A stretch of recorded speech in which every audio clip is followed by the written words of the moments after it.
This is the 2025 Honda Civic Hatchback Sport. Is it worth $29,000? Hey everybody, it's Tom from Vehicle Visionary. I hope you're having a great day. Today we're at Holmes Honda and we're going to go over this Urban Gray Pearl Civic Hatchback and tell you all about the details. If you want to know more, maybe come in and buy it. Check out the link down in the description of the video. And here on the front end for 2025, we're going to have some changes, including what we have right here in this area.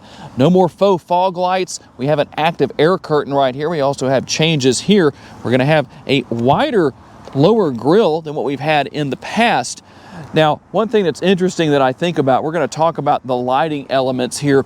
Somebody actually said one time, I wish they hadn't got rid of the fog lights. Well, there never actually were fog lights on these Civics. They were fake. They didn't actually work. Wish they had, but they didn't. But you do have full LED lighting here. LED headlights, LED daytime running lights. We also have LED tail lights out back. Now, we'll work our way over here, trying to keep the sun out of your face, and so that's why you're going to see some shadows here, but we're going to do the best we can with all of that. Front-wheel drive only, but tire and wheel size. We're looking at 235 on the width, a 40 series sidewall, and that's going to be wrapped around the gloss black 18-inch wheels. I think that works pretty well. And we'll take advantage of the sun a little bit here. Well, maybe not. Let's see if we can do it. There we go, where you can see the remote. You can see everything that is there as far as all the features and functionality go. You also have remote start in addition to everything else. I know a lot of you really like that feature.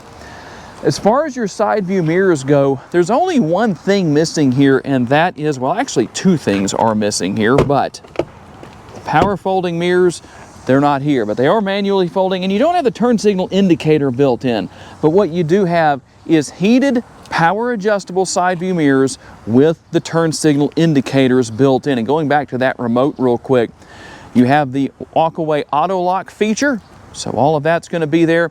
You also have all the great safety features with Honda Sensing, including adaptive cruise control, collision mitigation braking, lane keeping assist, road departure mitigation, and traffic jam assist. And if you're looking for a nice sporty look, well, you definitely get that with the hatchback version of the Civic. Finishing things off here with our LED tail lights, and obviously we'll have our rear window wiper right here. That's very useful. And as we look back here just a little bit, you don't have any exposed exhaust outlets. What do you think about that? Should that be back here? That really gives it a little bit more of a sporty look in my personal opinion. What are your thoughts? Under the hood is the 2-liter direct injection, naturally aspirated 4-cylinder. Makes 150 horsepower and 133 pounds-feet of torque. In this case, it's mated to a CVT. So for those of you who don't want a turbocharger, well, here's a good option for you. Now, being that it's not making monstrous horsepower, what are the MPGs? Let's take a look at the window sticker and find out. We're looking at 30 city, 38 highway, 34 combined, and 2.9 gallons of gas per every 100 miles driven. What about the gas tank? Well, first of all, you have the gas door right here. When you lock the interior, that does lock, by the way. It's capless fuel fill, and the gas tank size itself is 12.4 gallons. To gain access to your rear cargo area, you can push the button right there. It's not power, but it is heavily dampened, so it does a great job of getting up and out of the way on its own. And here's the difference in cubic feet when it comes to the sedan compared to this hatchback. The sedan is 14.8 cubic feet, and we're looking at 24.5 cubic feet where this is concerned. And you have some cargo lighting back here.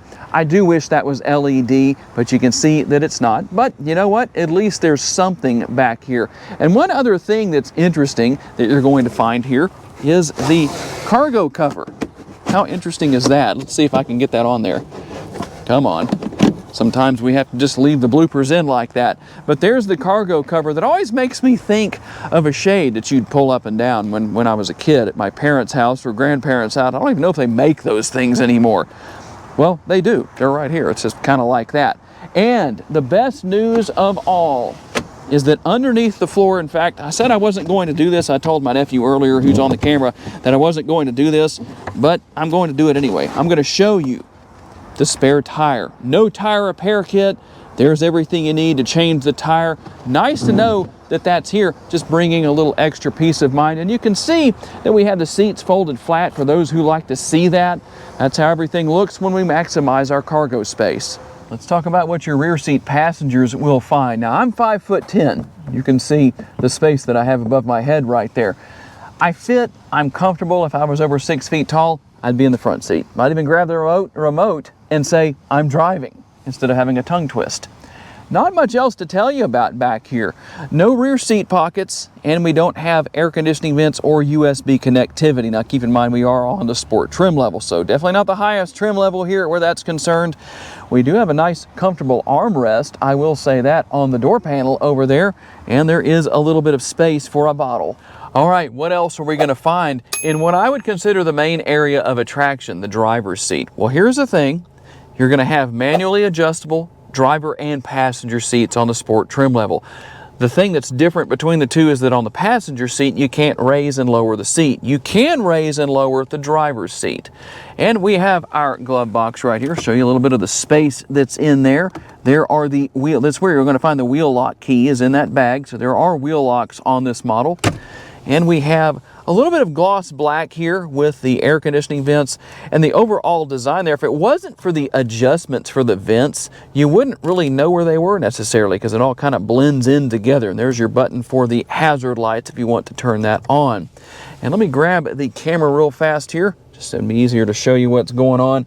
We're going to have one touch down and one touch up. You can see I'm not holding anything. Front windows, you'll have to hold those buttons down to lower and raise the rear windows. We can lock all 4 windows if you don't want anyone to do that from their door.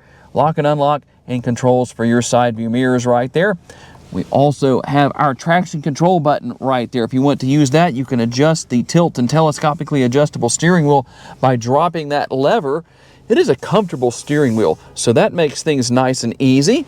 As far as adjustability goes, we also have our digital instrument cluster. Now, if you want to go through the options, push the home button right there, so you'll see what happens. There's the menu that comes up, and we're going to scroll through with the scroll wheel right here. You push on that if you want to make a selection. So that's what I did right there, just to show you what's going on.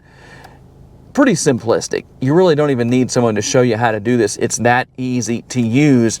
Steering wheel mounted controls, you can see what all's over here. We have voice commands. You can change the volume and what you're listening to right there. And right here we have everything for our adaptive cruise control. We also have the control for our lights over here. As far as that goes, you can set that on auto. It'd be kind of cool if you could set the turn signal indicators on auto, because then it wouldn't matter if people think there's a Surgeon General's warning sticker that says using your blinkers is hazardous to your health. Is that why they don't use them? Maybe it is, I don't know. Yes, you can laugh, especially if you made it to this point in the video. Here's how you control the front and rear window wipers. Can't really say anything funny or sarcastic about that, but maybe I'll work on coming up with something. Now, if you're looking for the most simplistic infotainment system, here it is. The 7-inch touchscreen. The 9-inch is just as easy to use, it just looks different. But here's what you have. You can go through your different settings and everything here, and you will have to pair your smartphone.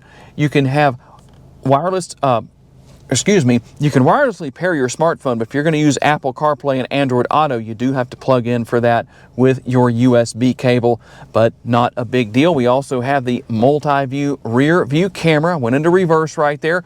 The multi-view rear view camera, 3 different views, and the nice bright trajectory lines. And so if you're wondering what's going on behind you, you can see that very easily.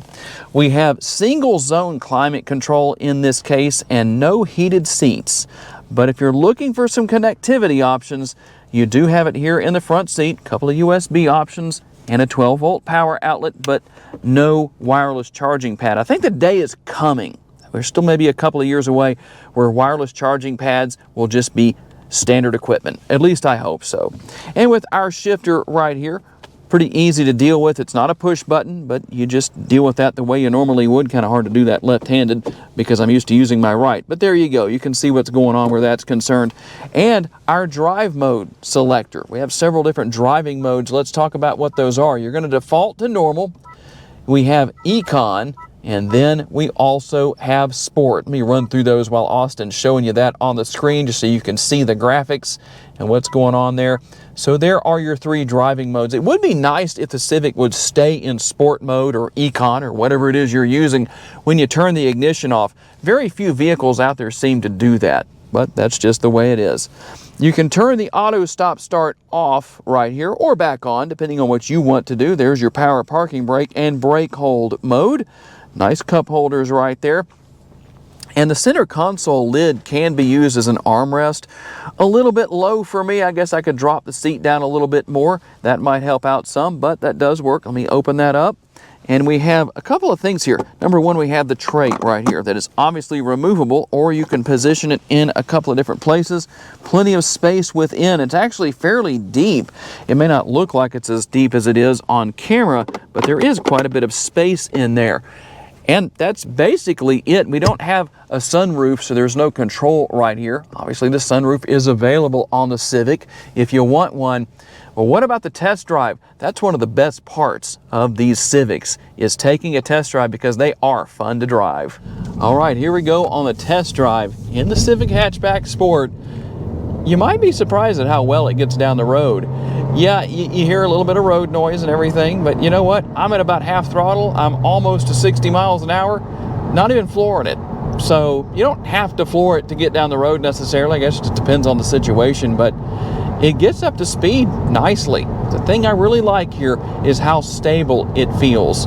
The way the chassis is tuned, the way the suspension is set up, it basically feels like it's sucking itself down to the road. That's the best way I can describe it. So definitely a fun car to drive. It may not have a ridiculous amount of horsepower, but there are a lot of people out there that would tell you, you know what, I don't need a lot of horsepower. I'm fine with 150 horsepower. And if you still want a Civic, well, and you want more horsepower, you're either going to have to go hybrid, which makes 200 horsepower, or you'll have to go with the 300 plus of the Civic Type R. Good thing there is you'll have more fun because you have a manual transmission. But overall, very enjoyable to drive. It handles well. The ride quality is pretty good. It's not necessarily butter smooth, but you know what? It's not bad. I could handle a road trip in this Civic and I'd be just fine. And obviously great for maneuvering around in tight areas. If you live in a congested city, this is a great car for something like that. And not hard to see out of.